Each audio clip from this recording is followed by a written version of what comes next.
जय हिंद। नानु निम्मेಲ್ಲರ ಮೆಚ್ಚಿನ सैनिक मैसूर संस्थापक ಮತ್ತು एक्स ब्लैक एंड कमर श्रीदस्यम बात करूंगा कि मैं कन्नड़ में और हिंदी में दोनों में बात करूंगा।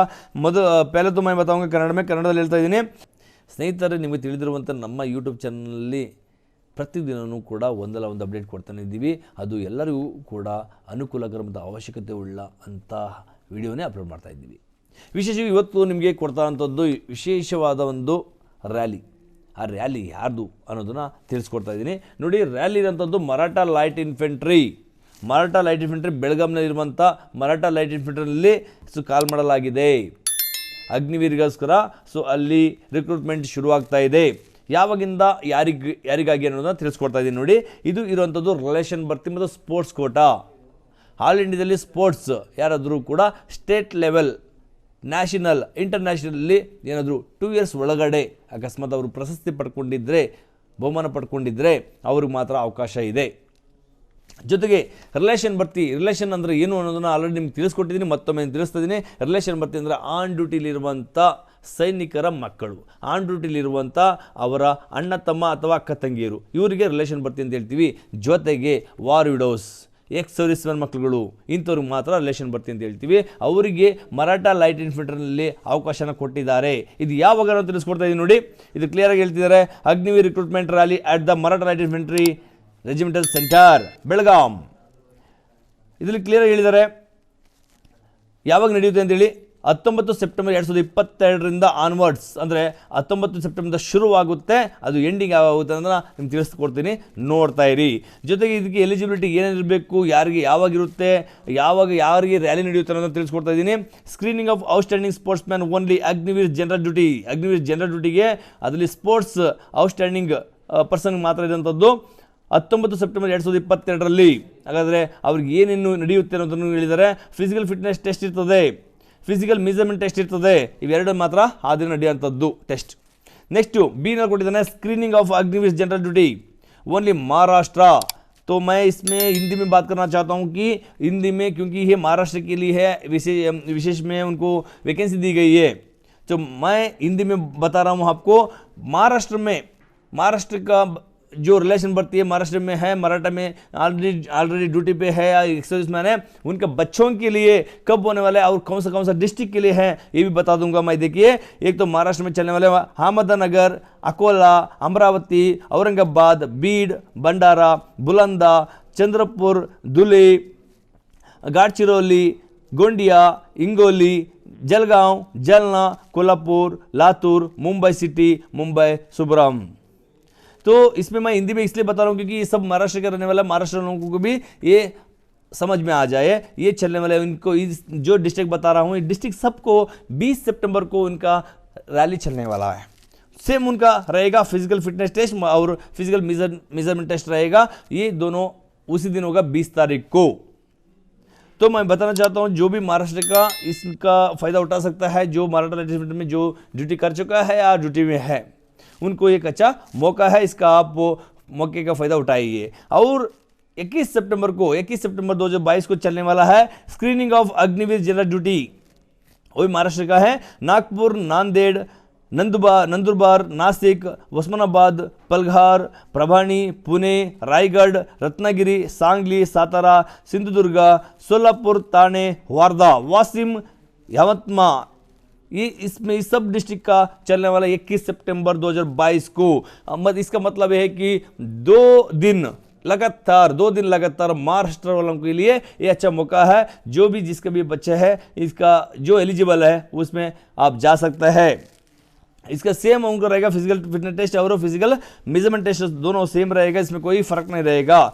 नेक्स्ट चलने वाले देखिए, सो हिंदी वालों को ही मैं बता रहा हूँ क्योंकि ये भी हिंदी वालों के लिए है। Screening of Agniveer general duty MP and Chhattisgarh, Gujarat और गोवा, ये 4 वालों के लिए 22 सितंबर 2022 को चलने वाला है। सेम इनका फिजिकल फिटनेस टेस्ट और फिजिकल मेजरमेंट टेस्ट रहेगा, वो 22 सितंबर 2022 को चलने वाला है।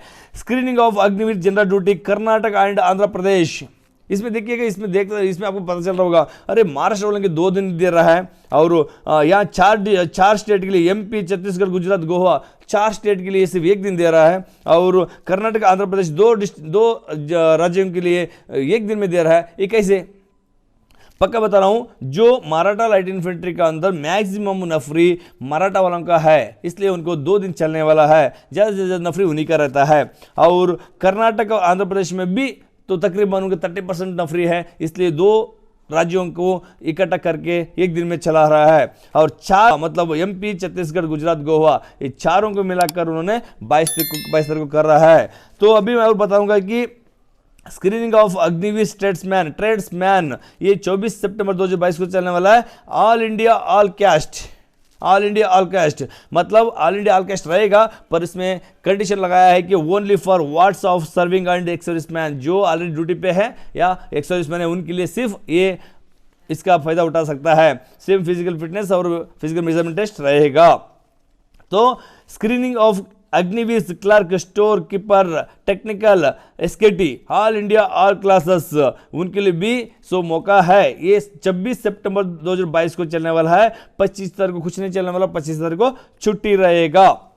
तो ये भी बता रहा हूँ, मराठा लाइट इन्फेंट्री रेजिमेंट के अंदर चलने वाला है। ये सेम है on duty and ex serviceman बच्चों के लिए सिर्फ फायदा रहेगा। Written test common entrance exam जो है नवंबर में चलने वाला है, लेकिन डेट अभी तक फिक्स नहीं किया है। डेट अभी तक इसमें बताया नहीं है। नवंबर 2022 को चलाने वाला करके बताया है, लेकिन एग्जाम जो होगा सबको इकट्ठा होने वाला, ऑल कैंडिडेट्स सबको मिलाकर, इसमें जो भी 19 तारीख से शुरू हुआ सबको एक ही दिन में उनका रिटर्न एग्जाम होने वाला है। बात करूंगा कि कन्नड़ में और हिंदी में दोनों में बात करूंगा। पहले तो मैं बताऊंगा ಕನ್ನಡದಲ್ಲಿ ಹೇಳ್ತಾ ಇದ್ದೀನಿ। ಏಜ್ ಲಿಮಿಟ್ ಆಲ್ರೆಡಿ ತಿಳಿಸಿರುವಂತೆ ನಿಮಗೆಲ್ಲ ಗೊತ್ತಿದೆ, 17 ವರ್ಷದಿಂದ 23 ವರ್ಷ, ಇದು 23 ವರ್ಷ ಏನು ಕೊಟ್ಟಿದ್ದಾರೆ, ಈ ವರ್ಷ ಮಾತ್ರ ಅವಕಾಶ ಇದೆ। 21 ವರ್ಷ ತನಕ ಮಾತ್ರ ಇತ್ತು GDಗೆ ಅವಕಾಶ, ಈ ಸಲ 23 ಕೊಟ್ಟಿದ್ದಾರೆ, 2 ವರ್ಷ ಎಕ್ಸ್ಟೆನ್ಷನ್ ಕೊಟ್ಟಿದ್ದಾರೆ, ಅದು ಕೋವಿಡ್-19 ಕೊಟ್ಟಿದ್ದಾರೆ। ಇದನ್ನು ಯಾರಾದರೂ 99ನಲ್ಲಿ ಏನಾದರೂ ಬೋರ್ನ್ ಆಗಿದ್ರೆ ಅವರು ಕೂಡ ಇದನ್ನು ಅವಕಾಶನ ಬಳಕೆ ಮಾಡ್ಕೊಬೋದು। This is already quoted. The upper age limit has been relaxed from 21 years to 23 years as a one-time measurement for the recruitment years 2022-23। इसमें जो लिखा है 17.5 साल से लेकर 23 साल तक उन्होंने जो दिया हुआ है, ये 1 अक्टूबर 1999 से लेकर 1 अप्रैल 2005 तक उन्होंने डेट फिक्स किया है। इस ड्यूरेशन में जो आने वाला है उनको अब जा सकता है। इससे कोई ऑनलाइन एप्लीकेशन नहीं रहेगा। आप जाने से पहले जो डॉक्यूमेंट्स आपका रिलेशन बर्थ का सर्टिफिकेट है या स्पोर्ट्स सर्टिफिकेट है उसको लेकर आप जा सकता है। तो एजुकेशन क्वालिफिकेशन ऑलरेडी आपको पता ही है क्या है, ಅದ್ರ ಬಗ್ಗೆ ನಿಮ್ಗೆ ಗೊತ್ತೇ ಇದೆ ಏನು ಅಂತ ಹೇಳಿ। So clear, Agniveer general duty 10th pass ಆಗಿರಬೇಕು, ಮೆಟ್ರಿಕ್ ಪಾಸ್ ಆಗಿರಬೇಕು, 40%, ಸೊ ಟೋಟಲ್ ಆಫ್ ಮಾರ್ಕ್ಸಲ್ಲಿ ಇರಲೇಬೇಕು। ಅಗ್ರಿಗೇಟೆಡ್ ಸಬ್ಜೆಕ್ಟ್ ಒಂದು ಸಬ್ಜೆಕ್ಟ್ ಕೂಡ 33% ಇರಲೇಬೇಕಾಗ್ತದೆ, ಅದಕ್ಕೆ ಕಡಿಮೆ ಇತ್ತು ಅಂದರೆ ತಗೊಳ್ಳೋದಿಲ್ಲ, ಕ್ಲಿಯರ್ ನೋಟ್ ಹೇಳಿದ್ದಾರೆ। ಅಕಸ್ಮಾತ್ ನೋಟ್ ವಿಶೇಷವಾಗಿ ಕೊಟ್ಟಿರುವಂಥದ್ದು, candidates with valid light motor vehicles ಅಥವಾ driving licence will be given performance for driving equipment. ಅಕಸ್ಮಾತ್ ಇವನು DL ಇತ್ತು ಅಂತಂದರೆ ಲೈಟ್ ಮೋಟರ್ ವೆಹಿಕಲ್ಗೆ ಅದು ಕೂಡ ಅವರು ರಿಕ್ರೂಟ್ಮೆಂಟ್ನ ಮಾಡ್ಕೊಳ್ತಾರೆ, ಇದ್ರೆ ನೀವು ಅದನ್ನು ಕೂಡ DL ತಗೊಂಡೋಗ್ಬೋದು। जो जिसको DL है, ड्राइविंग लाइसेंस है लाइट मोटर व्हीकल का, तो लेकर जाएंगे तो आपको इसका फ़ायदा उठा सकता है और वो रिक्रूटमेंट भी आपको ड्राइवर में ले सकता है। इसके लिए आप DL को ले जाइए। Next Agniveer clerk, store keeper, technical, ಇದು ಆಲ್ರೆಡಿ ನಿಮ್ಗೆ ತಿಳಿದಿದೆ, 10+2 ಆಗಿರಬೇಕು। Intermediate exam pass in any stream arts, commerce, science with 60% marks in aggregated and minimum 50% in each subject. Clear ಆಗಿ ಹೇಳಿದ್ದಾನೆ, 60% ಟೋಟಲ್ ಆಫ್ ಮಾರ್ಕ್ಸ್ ಇರಬೇಕು, 50% ಈಚ್ ಸಬ್ಜೆಕ್ಟ್ ಇರಲೇಬೇಕು ಅಂತ ಹೇಳಿದ್ದಾನೆ। Securing 50% in English and maths, accounts, book keeping in class 12 in is mandatory. Clear ಆಗಿ ಹೇಳಿದ್ದಾನೆ। ಇದರಲ್ಲಿ ಕೊಟ್ಟಿರೋಂಥದ್ದು ವಿಶೇಷವಾಗಿ 12th ಅಂದರೆ 10+2 ಬೇಕಿರೋಂಥದ್ದು ಇಷ್ಟು ಮಾರ್ಕ್ಸ್ ಬೇಕು। ಇದರಲ್ಲಿ ಒಂದು ಯಾವಾಗ ನಾನು ಅಬ್ಸರ್ವ್ ಮಾಡ್ತೀನಿ, ಒಂದು ತಪ್ಪೇನು ಮಾಡ್ತಾನೆ ಅಂದರೆ ಆರ್ಟ್ಸನ್ನು ಶೋ ಮಾಡ್ತಾನೆ। ಆರ್ಟ್ಸಲ್ಲಿ ಯಾವುದೇ ರೀತಿ ಮ್ಯಾಥ್ಸ್ ಬರಲ್ಲ, ಅಕೌಂಟ್ಸು ಬರಲ್ಲ, ಅದು ಆರ್ಟ್ಸ್ ಇರೋರಿಗೆ ಇದು ಅಪ್ಲಿಕೇಬಲ್ ಆಗಲ್ಲ। ಆರ್ಟ್ಸ್ ಇರೋರು ಅಪ್ಲಿಕೇಶನ್ ಹಾಕೊಳ್ಳಿಕ್ಕೆ ಹೋಗಬೇಡಿ, ಅದರಲ್ಲಿ ಅಕೌಂಟ್ಸ್ ಅಂತೂ ಸಿಗೋದೇ ಇಲ್ಲ। ಸೊ ಅದಕ್ಕೋಸ್ಕರ ಜಸ್ಟ್ ಇದು ಕಾಮರ್ಸ್ ಮತ್ತು ಸೈನ್ಸ್ ಇರೋರಿಗೆ ಮಾತ್ರ ಅನುಕೂಲ ಆಗ್ತದೆ। ಸೊ ಇದನ್ನೇ ಹಿಂದಿಲಿ ಹೇಳ್ತಾ ಇದ್ದೀನಿ। ಸೊ जो 10+2 पास हो चुका है, इसमें intermediate exam pass in any stream, so arts, commerce, science 60% total of marks में होना चाहिए, 50% ईच सब्जेक्ट में होना चाहिए। सो इसमें विशेष में securing 50% in English and maths, accounts, book in keeping 12 classes में जो है इसमें 50% होना चाहिए, ज़रूरत है, इसमें कोई डाउट नहीं है। इसे इतना 4 सब्जेक्ट के अंदर पक्का होना ही चाहिए। और इसमें हमेशा मैं देखता हूँ आर्ट्स शो करता है, लेकिन आर्ट्स के अंदर जो भी मैथ्स भी नहीं आता और अकाउंट भी नहीं आता, इसलिए उनको आर्ट्स को लेकर फ़ायदा नहीं है। कॉमर्स और साइंस वालों के लिए ये फ़ायदा है, उसको फ़ायदा का उठा सकता है। नेक्स्ट नोड़ी Agniveer tradesman 10th pass Agniveer tradesman 10th pass simple pass आगे साकागुत्ते no stipulation in aggregated percentage but should have scored in 33% in each subject ಇದರಲ್ಲಿ ಯಾವುದೇ ರೀತಿ 40% ಟೋಟಲ್ ಆಫ್ ಮಾರ್ಕ್ಸ್ ಬೇಕು ಅಂತ ಹೇಳಿಲ್ಲ ಆದರೆ ಈ ಸಬ್ಜೆಕ್ಟ್ 33% ಬೇಕೇ ಬೇಕು ಅಂತ ಹೇಳಿದಾನೆ 10th ಪಾಸ್ ಆಗಿರಬೇಕು ಅದರ 33% ಪ್ರತಿಯೊಂದು ಸಬ್ಜೆಕ್ಟ್ ಕೂಡ ಇರಲೇಬೇಕು ಅಂತ ಹೇಳಿದಾನೆ ಹಿಂದಿಲಿ ಹೇಳಕ್ಕೆ ಇಷ್ಟಪಡ್ತೀನಿ अग्निवीर ट्रेड्समैन 10th पास में जो है वो अग्रीगेटेड सब में जो सब्जेक्ट में है 33 से ज़्यादा होना चाहिए टोटल ऑफ मार्क्स 45 की जरूरत नहीं है हर एक सब्जेक्ट का अंदर 33 पास होगा तो भी उनको आप जा सकता है 8 पास ಅವರು ಕೂಡ ಅವಕಾಶ ಇದೆ no stipulation in aggregated percentage but should have scored in 33% in ಈ ಸಬ್ಜೆಕ್ಟ್ ಇದರಲ್ಲೂ ಕೂಡ ಯಾವುದೇ ರೀತಿ ಟೋಟಲ್ ಆಫ್ ಮಾರ್ಕ್ಸ್ ಕೇಳಿಲ್ಲ ಪ್ರತಿಯೊಂದು ಸಬ್ಜೆಕ್ಟ್ ಕೂಡ 33% ಇರಲೇಬೇಕು ಅಂತೇಳಿ ಹೇಳಿದ್ದಾನೆ ಸೊ ಇದು ಅವ್ರು ಕೊಟ್ಟಿರೋಂಥದ್ದು 4 Agniveer GD Agniveer clerk store keeper technical Agniveer tradesman 10th ಪಾಸ್ನಲ್ಲಿ ಅಗ್ನಿವೀರ್ ಟ್ರೇಡ್ಸ್ಮನ್ 8th ಪಾಸ್ನಲ್ಲಿ ಈ 4 ಟ್ರೇಡಲ್ಲಿ ನೀವು ಹೋಗ್ಬೋದು ಹೋಗಿ ಅಪ್ಲಿಕೇಶನ್ ಹಾಕೊಳ್ಳುವಂಥ ಅವಶ್ಯಕತೆ ಇಲ್ಲ ಡೈರೆಕ್ಟಾಗಿ ನೀವು ಅಲ್ಲಿಗೆ ಸೇರ್ಕೊಬೋದು ಇದು ವಿಶೇಷವಾಗಿ ತಿಳಿಸಿರುವಂಥದ್ದು ಎಕ್ಸ್ ಸರ್ವಿಸ್ಮೆನ್ ಮತ್ತು ವಾರ್ಡರ್ಸು ಆನ್ ಸರ್ವಿಸಲ್ಲಿರುವಂಥವ್ರಿಗೆ ಮಾತ್ರ ಅಂತ ಅವರ ಮಕ್ಕಳಿಗೆ ಅಥವಾ ಅವರ ಸಹೋದರಿಗೆ ಹೆಲ್ಪ್ ಆಗ್ತದೆ ಸ್ಪೋರ್ಟ್ಸಲ್ಲಿ ತೋರಿಸಿದ್ವಿ sports men having sports certificate ಏನಿದೆ ಅದು ಸ್ಟೇಟ್ ಲೆವೆಲ್ ಡಿಸ್ಟ್ರಿಕ್ಟ್ ಕೇಳಲ್ಲ ಇದರಲ್ಲಿ ಸ್ಟೇಟ್ ನ್ಯಾಷನಲ್ ಇಂಟರ್ನ್ಯಾಷನಲ್ ಕೇಳಿದರೆ ಅದರಲ್ಲಿ ಸರ್ಟಿಫಿಕೇಟ್ ಇದ್ದರೆ ಮಾತ್ರ ನಿಮಗೆ ಅವಕಾಶ ಇದೆ ಇದರಲ್ಲಿ represented in India the international level ಇದರಲ್ಲಿ ಕೆಲವೊಂದು ನಾವು ಯಾವ್ಯಾವುದಕ್ಕೆ ಬೇಕು authorised sports federation for issue of sports certificate ಕೇಳಿದರೆ ಅದು ಕೂಡ ನೀವು ಪಕ್ಕ ತೊಗೊಂಡೋಗಬೇಕಾಗುತ್ತೆ ಇಲ್ಲಾಂದ್ರೆ ನಿಮಗೆ ಅಲ್ಲಿಂದ ವಾಪಸ್ ಕಳಿಸ್ಬಿಡ್ತಾರೆ ನೆನಪಿರಲಿ ಸ್ನೇಹಿತರೆ ಮತ್ತೆ ಕೇಳಿದರೆ candidates R cautioned of touts who could mislead them and also not to hand over any documents and certificate to any touts. Permanent body tattoos are only permitted on inner face of forearms.